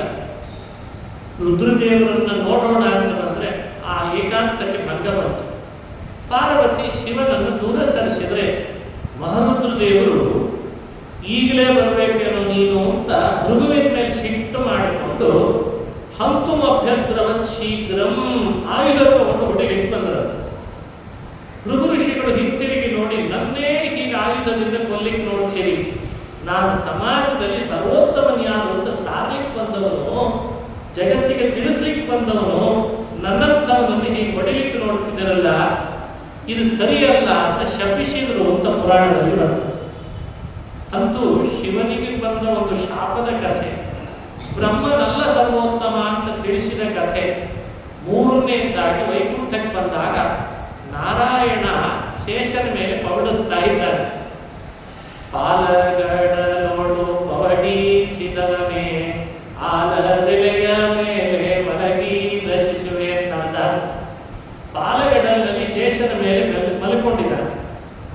ಮಾತು ಆಡಿಸ್ಲಿಕ್ಕಿಲ್ಲ ಅವಕಾಶ, ಮಲಗಿದವರನ್ನು ಹೇಗೆ ಮಾತಾಡಿಸೋದು?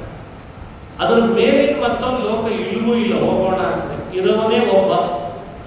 ಶಿಟ್ಟಾದ ಭೃಗು ಋಷಿಗಳು ಕಾಲು ಎತ್ತಿ ಮಲಗಿದ ವಿಷ್ಣುವಿನ ಎದೆಗೆ ಒದ್ರ ತತಾಡೋ ರಸಿ ಗೋವಿಂದಂ.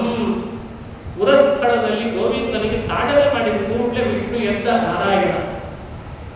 ಒದ್ದಂಥ ಭೃಗು ಋಷಿಗಳನ್ನು ಶಪಿಸ್ತಾನೋ ಆಯುಧದಿಂದ ಹೊಡಿತಾನೋ ಅಂತ ಅಂದ್ಕೊಂಡ್ರೆ ಎದ್ದಂಥ ನಾರಾಯಣ ಭೃಗು ಋಷಿಗಳ ಪಾದ ಗಟ್ಟಿ ಹಿಡಿದಂತೆ ಲಕ್ಷ್ಮಿ ಹೇಳಿ ಸ್ವಲ್ಪ ಬಿಸಿನೀರು ತಗೊಂಡು ಅಂತ ಪಾದ ತೊಳೆದೇ ಬಿಟ್ಟ ಅಂತ ಪುರಾಣ ಹೇಳ್ತಾರೆ. ಯಾರಾದ್ರೂ ಒದ್ದವ್ರ ಪಾದ ತೊಳೆದುತ್ತಿದೆ ನಮ್ಮ ಮನೆಯೊಳಗೆ ಅಲ್ರಿ, ನಾವು ಒದಿಯೋದಲ್ಲ, ಒದಿತೀನಿ ತಂದವ್ರನ್ನೇ ಬಿಟ್ಟಿರಲ್ಲ ನಮ್ಗಿದು.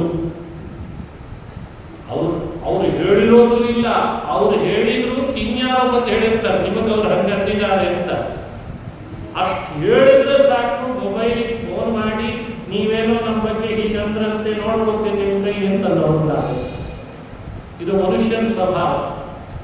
ಭಗವಂತ ಸರ್ವೋತ್ತಮ, ಸರ್ವಾಂತರ್ಯಾಮಿ, ಜಗತ್ ರಕ್ಷಕ, ಸೃಷ್ಟಿಕರ್ತ ಶ್ರೀಹರಿ ಪಾದದಿಂದ ಒದ್ದ ಭೃಗು ಋಷಿಗಳ ಪಾದವನ್ನು ಬಿಸಿನೀರಿನಿಂದ ತೊಳೆದ ಅಂತ ಪುರಾಣದ ಕಥೆ. ಆಗ ಭೃಗು ಋಷಿಗಳು ನಾಚಿ ನೀರಾಗಿಬಿಟ್ಟು ಅನ್ಯಾಯವಾಗಿ ಹೋಗಿ ಎದೆ ಇತ್ತು ಒದ್ದು ಬಿಟ್ಟಲ್ಲ, ಒದಿಬಾರ್ದಾಗಿತ್ತು. ಇಷ್ಟು ವಿನಯದಿಂದ, ಇಷ್ಟು ಸಂಯಮದಿಂದ, ಇಷ್ಟು ನನ್ನ ಪಾದ ತೊಳೆದು ಗೌರವಿಸ್ತಾನೆ ಅಂದರೆ ಇವನಿಗಿಂತ ಗುಣವಂತ ಜಗತ್ತಿನಲ್ಲಿ ಯಾರಿದ್ದಾರೆ? ಆಲೋಚನೆ ಮಾಡಬೇಕು. ಇದೇ ವೇದಗಳು ಹೇಳುವ ಅದ್ಭುತವಾದ ಮಹಿಮೆ. ಕ್ಷಮಾ ಸಮುದ್ರ, ಭಕ್ತವತ್ಸಲ, ಭಕ್ತಾಪರಾಧ ಸಹಿಷ್ಣು, ಇದೆಲ್ಲ ಏನು ಗುಣಗಳಿದ್ದಾರೆ, ಇದು ನಾರಾಯಣನೇ ಕಂಡು ಬರ್ತಾ ಇದೆ. ಭಕ್ತರು ಅಪರಾಧ ಮಾಡಿದ್ರು ಅದನ್ನು ಸಹಿಸ್ತಾನೆ. ಭಕ್ತರ ಬಗ್ಗೆ ಭಗವಂತ ಬಹಳ ಕ್ಷಮೆ ಕಾಡ್ತಾನೆ. ಇದೇ ವಿಷ್ಣುವಿನ ನಾರಾಯಣನ ವಿಶೇಷತೆ ಅಂತ ಸಾಧ್ಯ. ಆ ಕ್ಷಣದಲ್ಲೇ ಭೃಗು ಋಷಿಗಳು ತಪ್ಪಾಯಿತು ಅಂತ ಮನಸ್ಸಿನಲ್ಲಿ ಖೇದ ಮಾಡಿಕೊಂಡು ಅಲ್ಲಿಂದ ಹೊರಟು ನಾನು ಬರ್ತೇನೆ ಅಂತ ವೈಕುಂಠದಿಂದ ಕೆಳಗಿಳಿದು ಬರುವಾಗಲೇ ಬಾಯಿಯಲ್ಲಿ ಉದ್ಗಾರ ಮಾಡ್ತಾರೆ. ಹರಿ ಸರ್ವೋತ್ತಮ ಸಾಕ್ಷಾತ್ ರಮಾದೇವಿ ತದಂತರಂ ತದಂತೆ ಬ್ರಹ್ಮವಾಯು ಚ ತದಂತೆ ಶಕ್ರಪೂರ್ ಸರ್ವಪೂರ್ವಕಾಃ. ನಾನು ನೋಡಿದ ದೇವಲೋಕದಲ್ಲಿ ತ್ರಿದೇವತೆಗಳನ್ನು ಪರೀಕ್ಷಿಸಿದಾಗ ನನಗೆ ಕಂಡು ಬಂದದ್ದು ವಿಷ್ಣುನೇ ಸರ್ವೋತ್ತಮ, ಹರಿನೇ ಸರ್ವೋತ್ತಮ ಅಂತ ತಮ್ಮ ಅಭಿಪ್ರಾಯವನ್ನು ಜಗತ್ತಿಗೆ ಸಾರ್ತಾ ಇದ್ದಾರೆ. ಅವನನ್ನು ಯಜ್ಞದಲ್ಲಿ ಎಲ್ಲರೂ ಆರಾಧಿಸಬೇಕು, ಯಜ್ಞದಲ್ಲಿ ಧ್ಯಾನ ಅವನನ್ನು ಮಾಡಬೇಕು. ಅವನಿಂದ ನಮಗೆ ಲೋಕದಲ್ಲಿ ಶಾಂತಿ, ಕ್ಷಮ ಎಲ್ಲವೂ ಉಂಟಾಗುತ್ತದೆ ಅಂತ ಹೀಗೆ ಭೃಗು ಋಷಿಗಳು ಸಾರ್ತಾ ಇದ್ದಾರೆ. ಆಮೇಲೆ ಯಜ್ಞ ಮುಂದುವರಿಯಿತು. ಯಜ್ಞ ಮುಂದುವರೆದು ದೇವರಿಗೆ ಸಮರ್ಪಣೆ ಮಾಡಿ ಲೋಕಕ್ಕೆ ಕಲ್ಯಾಣ ಆಗಲಿ ಅಂತ ಹರಿಸಿದರಂತೆ ಋಷಿಗಳೆಲ್ಲ. ಇದು ಎಂಥ ಅದ್ಭುತವಾದ ಕೆಲಸ. ಪುರಾಣಗಳು ಹೇಳ್ತಾರೆ, ಇಷ್ಟು ಪುರಾಣಗಳನ್ನು ಬರೆದಿದ್ದಾರೆ ವೇದವ್ಯಾಸರು. ಅದರ ಮೂಲ ಗುಟ್ಟೇನು, ಅದರ ಐಲೋಪರ್ಯ ಏನು ಅಂತ ಚರ್ಚೆ ಮಾಡಿದರೆ ಬೇರೆ ಏನೂ ಅಲ್ಲ, ಸದಾ ನಾರಾಯಣನೇ ಧ್ಯಾನ ಮಾಡಲಿಕ್ಕಾದ ಸರ್ವೋತ್ತಮ ಅಂತ ಚಿಂತನೆ ಮಾಡಬೇಕು ಅಂತ ಹೇಳೋದೇ ಅದರ ಉದ್ದೇಶ.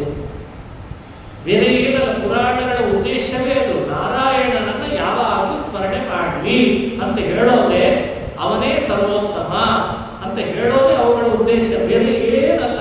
ಉಳಿದೆಲ್ಲ ಅವುಗಳಿಗಿರೋ ಬಾಲಗೋಚಿಗಳಿದ್ದಾರೆ. ಏನು ಮಾಡ್ತೇವೋ ಬಿಡ್ತೇವೋ, ಭಗವಂತ ಸರ್ವೋತ್ತಮ ಅನ್ನೋ ಚಿಂತನೆ ಯಾವಾಗಲೂ ಇರಬೇಕಂತೆ. ಯಾವಾಗಲೂ ಈ ಸ್ಮರಣೆ ಇದ್ರೆ ನಾವು ಕೃತಾರ್ಥರಾಗಿರ್ತೀವಿ, ನಾವೇ ಧನ್ಯರು. ಈ ಸ್ಮರಣೆನೇ ಬರಲ್ಲ ಮನುಷ್ಯರಿಗೆ, ಅದೇ ವಿಚಿತ್ರ. ಅದೊಂದಿತ್ತು ಅಂದ್ರೆ ಯಾರನ್ನಾದ್ರೂ ಗೆಲ್ಬಹುದು, ಯಾವ ಸಮಸ್ಯೆಯನ್ನಾದ್ರೂ ಎದುರಿಸ್ಬೋದು. ಭಗವಂತ ಸರ್ವೋತ್ತಮ ಅನ್ನೋ ತಿಳುವಳಿಕೆ ಯಾವಾಗಲೂ ಇರಬೇಕು. ಇದು ಮೌಢ್ಯ ಅಲ್ಲ, ಇದು ಮೌಢ್ಯ ಅಲ್ಲ. ಹರಿ ಸರ್ವೋತ್ತಮ ಸಾಕ್ಷಾತ್, ಸರ್ವೋತ್ತಮ ಹರಿ, ಪರದೇವತೆ ಹರಿ. ಈ ಜ್ಞಾನ ಮೌಢ್ಯ ಅಲ್ಲ, ಈ ತಿಳುವಳಿಕೆ ಮೌಢ್ಯ ಅಲ್ಲ. ಸಹಜವಾಗಿ ಹೇಳ್ತೇನೆ, ದೇವರ ಸ್ಮರಣೆ ಎಷ್ಟು ಕೆಲಸ ಮಾಡುತ್ತದೆ. ಮನುಷ್ಯನ ಸೋಲು ದೇವರ ವಿಸ್ಮರಣೆಯಿಂದಲೇ ಆಗೋದು. ಎಲ್ಲ ಬದುಕಿನಲ್ಲಿ ನಮಗೆ ಇವತ್ತು ಆಗ್ತಾ ಇರುವ ಸಮಸ್ಯೆಗಳು, ಅದರ ಕಾರಣ ಹುಡುಕ್ಲಿಕ್ಕೆ ಹೊರಟ್ರೆ ದೇವರನ್ನು ಮರೆತದ್ದೇ ಕಾರಣ. ಪ್ರಾಸಂಗಿಕವಾಗಿ ಒಂದು ಸಣ್ಣ ಕಥೆ ಹೇಳ್ತಾರೆ.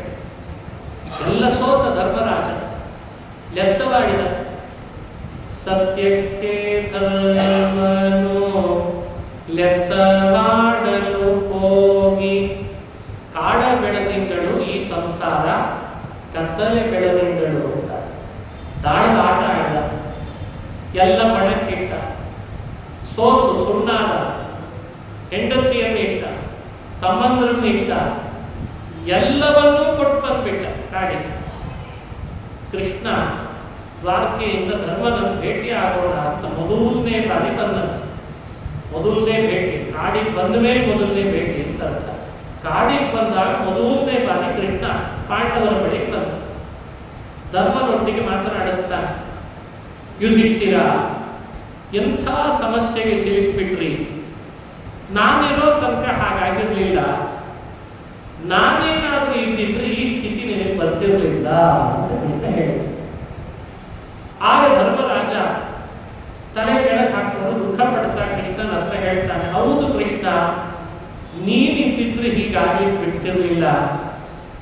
ನೀನಿರ್ಲಿಲ್ಲ, ನಾವೆಲ್ಲ ಥರದಿಂದ ಸೋಲು ಅನುಭವಿಸ್ಬೇಕಾಯ್ತು ಅಂತ ಅಲ್ಲ.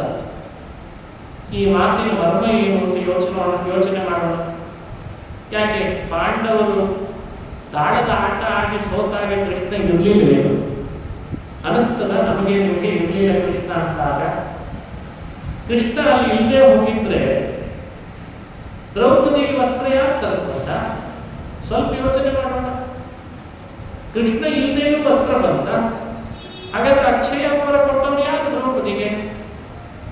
ಅದಂತೂ ಮಹಾಭಾರತನೇ ಹೇಳ್ತಿದ್ರು. ಯಾವ ಮಹಾಭಾರತ ದಾಳದ ಆಟ ಆಡಿದಾಗ ಬಣಕ್ಕಿಟ್ಟು ಶಕುನಿ ಆಡಿಸಿದ ಹಾಗೆ ಆಟ ಆಡಿದ್ರಿಂದ ಸೋತು ಸುಣ್ಣಾದ ಧರ್ಮರಾಜ ಅಂತ ಯಾವ ಮಹಾಭಾರತ ಹೇಳ್ತದೋ, ಅದೇ ಮಹಾಭಾರತ ದ್ರೌಪದಿಯ ವಸ್ತ್ರಾಪಹರಣ ಆಗ್ತಾ ಇರುವಾಗ ದ್ರೌಪದಿ ಹಾ ಕೃಷ್ಣ ದ್ವಾರಕಾವಾಸಿಂದಂತ ಕೂಗಿದ್ರೆ ಕೃಷ್ಣನೇ ಬಂದು ಅಕ್ಷಯ ಅಂಬರವನ್ನು ಕೊಟ್ಟ ಅಂತ ಹೇಳ್ತದಲ್ಲ. ಈಗಲಾದ್ರೂ ಕೃಷ್ಣನನ್ನ ಸಾಧಾರಣ ಮನುಷ್ಯ ಅಲ್ಲ ಅಂತ ಒಪ್ಕೊಳ್ತೀರೋ ಇಲ್ಲೋ ಅಂತ ಹೇಳ್ತದ. ಯಾವ ಮಹಾಭಾರತವನ್ನು ಅನಾಲಿಸಿಸ್ ಮಾಡಿ ಬರ್ತಿದ್ದಾರೆ ಬುದ್ಧಿವಂತರು ತನಿಸ್ಕೊಂಡ ಬುದ್ಧಿಜೀವಿಗಳು. ಈ ಘಟನೆಯನ್ನ ಸ್ಪಷ್ಟಪಡಿಸಿ ಹೇಳ್ತಾರೆ ಮಹಾಭಾರತ. ಕೃಷ್ಣ ಅಕ್ಷಯಾಂಬರ ದ್ರೌಪದಿಗೆ ಕೊಟ್ಟ, ಇದನ್ನು ಹೋಗ್ತಿರೋ ಇಲ್ಲ. ಒಪ್ಪುತ್ತದೆ ಎಂದಾಗ ಕೃಷ್ಣನ ಮಾನುಷತ್ವವನ್ನು ಯೋಚನೆ ಮಾಡೋದು, ಅಕ್ಷಯಾಂಬರವನ್ನು ಕೊಟ್ಟ ಆ ಕ್ಷಣದಲ್ಲಿ ಬಂದು ಅಂದಾಗ ದೈವತ್ವವನ್ನು ತಿಳಿಬೇಕು. ದೈವತ್ವ ನಿಮ್ಮಂತೆ ಸಾಮಾನ್ಯವಾದದ್ದು ಅಥವಾ ಅಸಾಮಾನ್ಯವಾದದ್ದು ಚರ್ಚೆ ಮಾಡ್ತೀರಾ? ಮಹಾಭಾರತ ಹೆಜ್ಜೆ ಹೆಜ್ಜೆಗೆ ಕೃಷ್ಣನ ಪರದೈವತೆಯನ್ನು ಸಾರಿ ಬಿಡುತ್ತದೆ. ಸಂಶೋಧನೆಯ ಹೆಸರಿನಲ್ಲಿ ಕೃಷ್ಣನನ್ನ ಕೇವಲ ಒಬ್ಬ ಸಾಮಾನ್ಯ ಮನುಷ್ಯನನ್ನಾಗಿ ನೋಡಬೇಕು ಅಂತ ನಿನ್ನ ಕುಬುದ್ಧಿಯಿಂದ ಸಂಶೋಧನೆ ಮಾಡಿ ಬರೆದಿರುತ್ತೀಯ. ಇದೆಲ್ಲ ದೊಡ್ಡ ಅಪಚಾರ ಕೃಷ್ಣನ ವ್ಯಕ್ತಿತ್ವಕ್ಕೆ ನಾವು ಮಾಡೋದು. ಹಾಗಾದ್ರೆ ಕೃಷ್ಣ ಎಲ್ಲೆಡೆ ಇದ್ದ ಅಂತಾಯ್ತು. ಅಕ್ಷಯಾಂಬರ ಕೊಟ್ಟದ್ದು ಸತ್ಯ ಆಗ್ಬೇಕಾದ್ರೆ, ವಿಶ್ವರೂಪ ತೋರಿಸಿದ ಮಹಾಭಾರತ ಹೇಳುವ ಮಾತು ಸತ್ಯ ಅಂತ ಒಪ್ಕೊಂಡ ಮೇಲೆ ಕೃಷ್ಣ ಎಲ್ಲೆಡೆ ಇದ್ದ ಅಂತ ಒಪ್ಕೊಳ್ಬೇಕಾಯ್ತು. ಎಲ್ಲೆಡೆ ಇದ್ದ ಕೃಷ್ಣ ಅಂತ ಮಹಾಭಾರತ ಹೇಳಿದ ಮೇಲೂ ಸಂವಾದ ಮಾಡುವಾಗ ಧರ್ಮರಾಜನ ಹತ್ರ, ಧರ್ಮರಾಜ ನಾನಿದ್ದಿದ್ರೆ ಹೀಗಾಗಿ ಬಿಡ್ತಿರ್ಲಿಲ್ಲ ಅನ್ನೋ ಮಾತಿನ ಮರ್ಮ ಏನು ಅಂತ ಯೋಚಿಸ್ಬೇಕಲ್ವೇ ನಾವ್ಯಾರು? ಇದು ಮಹಾಭಾರತದ ಅದ್ಭುತವಾದ ಸನ್ನಿವೇಶ. ಅದರ ವಿವರಣೆ ಕೊಡ್ತಾರೆ, ಡಿಕೋಡ್ ಮಾಡ್ತಾರೆ, ಸ್ಪಷ್ಟೀಕರಣ ಕೊಡ್ತಾರೆ. ಕೃಷ್ಣ ಯಾವ ಅರ್ಥದಲ್ಲಿ ಮಾತಾಡಿದ, ಧರ್ಮರಾಜ ಯಾವ ಅರ್ಥದಲ್ಲಿ ಅದನ್ನು ತಿಳ್ಕೊಂಡ.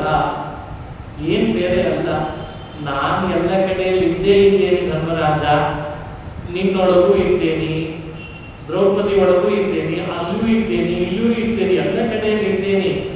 ನಾನಿದ್ದೇನೆ ಅನ್ನೋ ಅರಿವು ನಿನಗಾಗಿದ್ದಿದ್ರೆ ಹಿಂಗಾಗಿ ಕೊಡ್ತಿರ್ಲಿಲ್ಲ ಅಂತ ಅರ್ಥ. ಇದು ನಮಗೆ ಜೀವನದಲ್ಲಿ ಆಗ್ತಾ ಇದೆ. ದೇವರು ಎಲ್ಲ ಕಡೆಯಲ್ಲಿ ಇದ್ದೇ ಇದ್ದಾನೆ, ಅವನಿದ್ದಾನೆ ನಮ್ಮೊಳಗೆ, ಅವನೇ ಸರ್ವೋತ್ತಮ, ಅವಗುಣಪೂರ್ಣ, ಸರ್ವಕರ್ತ, ಸರ್ವೇಶ್ವರ ಅನ್ನೋ ಅರಿವು ನಮಗಿಲ್ಲ. ಇದು ಡ್ರಾಬ್ಯಾಕ್. ಇದು ನಮಗಾಗ್ತಾ ಇದೆ. ಇದು ಬಂತು ಅಂತಾದ್ರೆ ಎಲ್ಲ ಸರಿ ಹೋಗ್ತದೆ.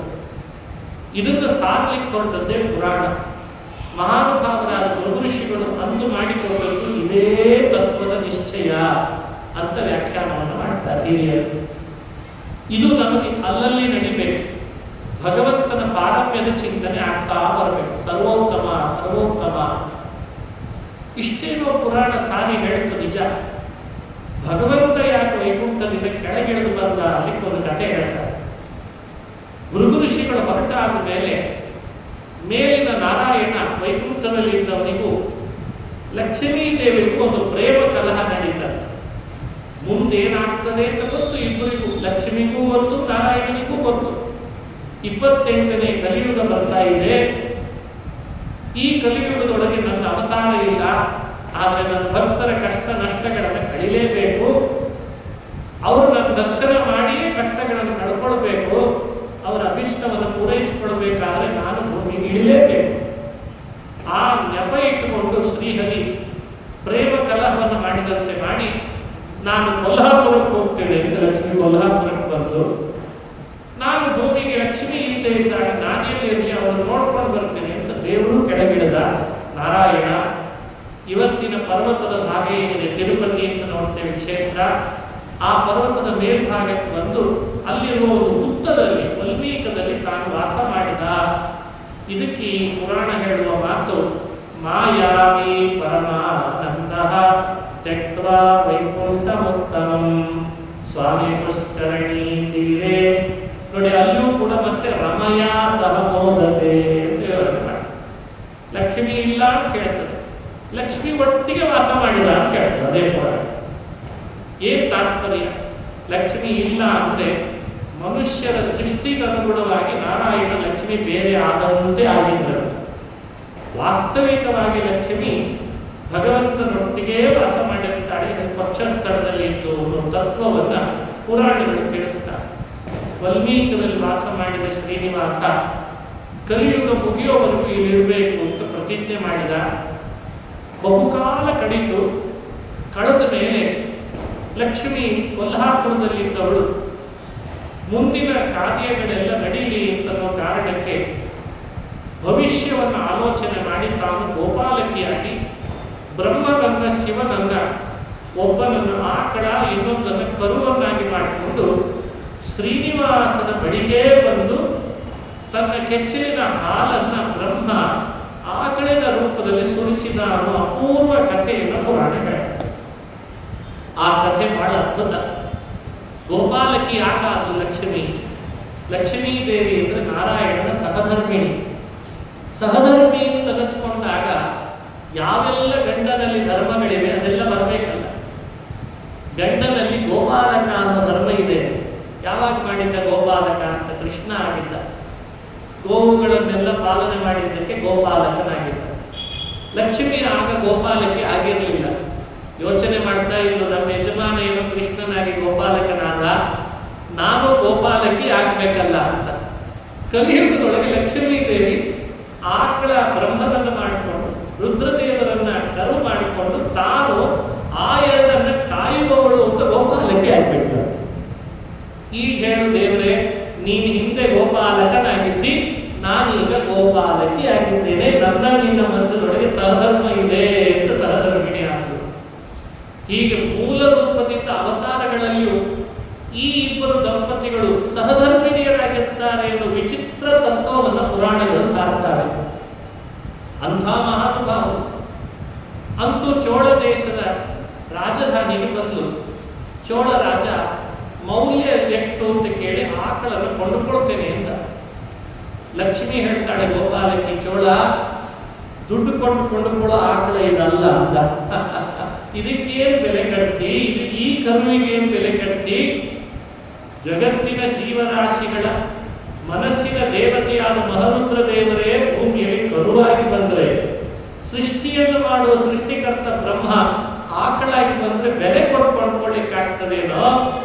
ಬೆಲೆ ಕೊಟ್ಟರೆ ಇದನ್ನು ಸಿಗೋದು ಪಡೆಯೋದಲ್ಲ ಅಂತ. ಆದರೂ ನಾನು ವ್ಯಾಪಾರ ಮಾಡ್ತಿದ್ದೇನೆ, ಏನು ಕೊಡು ಅಂತ ಇಸ್ಕೊಂಡು ಹೊರಟ ಮೇಲೆ ಚೋಳ ರಾಜ ಆಕಳನ ಲಕ್ಷಣ ನೋಡಿದ. ಸಲ್ಲಕ್ಷಣ ಭರಿತವಾದ ಆಕಳ. ಅದು ಜವಾರಿ ತಳಿ. ಜವಾರಿ ತಳಿ ಆಕಳದ ಲಕ್ಷಣವೇ ಬೇರೆ. ಈಗ ಬಂದ ನೋಡ್ರಿ, ಛೇ ಛೇ ಛೇ ಛೇ ಛೇ ಬೇಡ ಬೇಡ, ಅದರದ್ದೇ ಹಾಲು ಪ್ಯಾಕೆಟ್ ಒಳಗೆ ಬರ್ತಿದ್ದಾವೆ. ಏನು ಸ್ಥಿತಿ ನೋಡ್ರಿ ನಮ್ದೆಲ್ಲ. ಅಯ್ಯೋ, ನಗರ ಹಾಳು ಮಾಡಿದ್ದೀವಿ, ನದಿ ನೀರುಗಳನ್ನು ನಾಶ ಮಾಡಿದ್ದೀವಿ, ಅಲ್ಲಲ್ಲಿ ಕಾರ್ಖಾನೆಗಳನ್ನು ತರಿಸಿ ಕಾರ್ಖಾನೆಗಳ ನೀರು ಬಿಟ್ಟು ಕೆರೆಗಳನ್ನು ಹಾಳು ಮಾಡಿದ್ದೀವಿ. ಗಾಳಿ ಚೆನ್ನಾಗಿತ್ತು, ಅದನ್ನೂ ಗಾಡಿ ವಾಹನಗಳಿಂದ ಅದನ್ನೂ ಹಾಳು ಮಾಡಿದ್ದೀವಿ. ಏನು ಉದ್ದೇಶ ಅಂದ್ರೆ ನಾವು ಬದುಕಿದ್ರೆ ಸಾಕು ಅನಿಸ್ತಾ ಇದೆ ಅಲ್ಲ ಇವತ್ತು. ಭೂಮಿ ಅಲ್ಲಲ್ಲಿ ಕೆಂಪು ಕಪ್ಪು ಅಂತ ಬಹಳ ಬಹಳ ಚೆನ್ನಾಗಿ ನಲ್ದಾಡ್ತಾ ಇತ್ತು ಪಾಪ ಅವಳು. ಅದ್ರ ಮೇಲೂ ಕಾಂಕ್ರೀಟ್ ಹಾಕಿ ಡಾಂಬರ್ ಹಾಕಿ ನೀನು ಕಾಣಬೇಡ ನನಗೆ ಅದನ್ನು ಮುಗಿಸ್ಬಿಟ್ಟು. ನೀರು ಹಾಕಿದ್ರೆ ಭೂಮಿಯಲ್ಲಿ ಹೋಗ್ಲಿಕ್ಕೆ ಅವಕಾಶನೇ ಇಲ್ಲ ಅಂತ ಮಾಡಿಬಿಟ್ಟಿವಿ. ಛೇ ಛೇ ಛೇ ಛೇ. ಮರಗಳನ್ನು ಕಡ್ದು ಹಾಕಿದ್ವಿ. ಮರ ಕಡ್ದು ತಪಸ್ಸು ಮಾಡಿದ್ರು ಇಷ್ಟು ಪ್ರಖರತೆ ಇರಲ್ಲ. ಅಂಥ ಪ್ರಖರತೆ ಸೂರ್ಯನಿಂದ ನಾವು ಅನುಭವಿಸುವ ಹಾಗಾಗಿದೆ. ಇದು ನಾವು ಮಾಡ್ತಾ ಇರುವ ಸ್ವಾರ್ಥ. ನೈಸರ್ಗಿಕ ವ್ಯವಸ್ಥೆಗಳ ವಿರುದ್ಧವಾಗಿ ಸ್ವಾರ್ಥ ಬೆಳೆದ್ರೆ ನಮ್ಮ ಸ್ಥಿತಿ ಏನಾಗಬೇಡ ಯೋಚನೆ ಮಾಡಬೇಕಲ್ಲ ನಾವು. ಈ ಸ್ವಾರ್ಥವೇ ಮನುಷ್ಯನನ್ನು ತಿಂತಾ ಇದೆ ಇವತ್ತು. ಎಲ್ಲ ರೀತಿಯಿಂದ ತಿಂತಾ ಇದೆ. ನಮಗೆ ಗೊತ್ತಿದೆ, ಆದರೂ ಅದನ್ನು ನಾವು ಮಾಡಲಿಕ್ಕೆ ಬರುತ್ತೆ. ದುರಂತ, ಇದೇ ವಿಪರ್ಯಾಸ.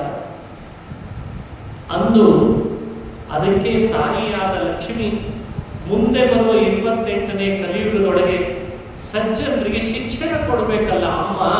ಅದಕ್ಕೆ ಅವರು ಬಂದಂತೆ ಸಾಧ್ಯವಾದರೆ ಒಂದು ಒಳ್ಳೆ ಆಕಳ ಕರ ನಿಮ್ಮ ಮನೆಯೊಳಗೆ ನೀವು ಇಟ್ಕೊಂಡು ಸಾಕ್ರಿ ಅಂತ ಸಂದೇಶ ಕೊಡ್ಲಂತ. ಸಾಧ್ಯವಾದರೆ ನೀವು ಒಂದೊಂದು ಆಕಳ, ಒಂದು ಕರ, ಒಂದು ಆಕಳ, ಜಾಸ್ತಿ ಆದರೆ ಮತ್ತೊಬ್ಬನಿಗೆ ಕೊಡಿ, ಅವನಿಗೂ ಹೆಚ್ಚಾದರೆ ಮತ್ತೊಬ್ಬನಿಗೆ ಕೊಡಲಿ. ಆಕಳ ಇದ್ರೆ ಎಷ್ಟು ಶೋಭೆ ಮನೆ ಒಳಗೆ ಅಂತ ಬಹಳ ಮಹಿಮೆಯನ್ನು ಹೇಳ್ತಾರೆ. ಗೋವಿನ ಮಹಿಮೆ ಬಹಳ. ಅದರ ಗೋಮಯದ ಮಹಿಮೆ, ಗೋಮೂತ್ರದ ಮಹಿಮೆ ಎಷ್ಟು, ಎಲ್ಲ ಮಹಿಮೆಗಳು ಪ್ರಾಣಿಗಳಿಗಿಂತ ಹೆಚ್ಚು ಮಹಿಮೆ ಆಕಳಕ್ಕೆ. ಅಂಥ ಗೋ ರೂಪಳಾಗಿ ಗೋವನ ಕೊಟ್ಟು ಚೋಳರಾಜನಿಗೆ ಕೊಟ್ಟೋದು. ಚೋಳರಾಜ ಸ್ವಾರ್ಥಕ್ಕೆ ಅಂತ ಆಕಳನ್ನು ಕೊಂಡ್ಕೊಂಡ. ಅದು ಅಪರಾಧ ಅಂತಾರೆ ಪುರಾಣ. ಆಕಳ ಕೊಂಡುಕೊಳ್ಬೇಕು ಇಲ್ಲ ಅಂತಲ್ಲ, ಆದರೆ ದೇವರಿಗೆ ಅಭಿಷೇಕ ಮಾಡ್ಲಿಕ್ಕೆ ಆಗ್ತದೆ ಅನ್ನೋ ಭಾವ ಅವನಿಗೆ ಇರಲಿಲ್ಲ.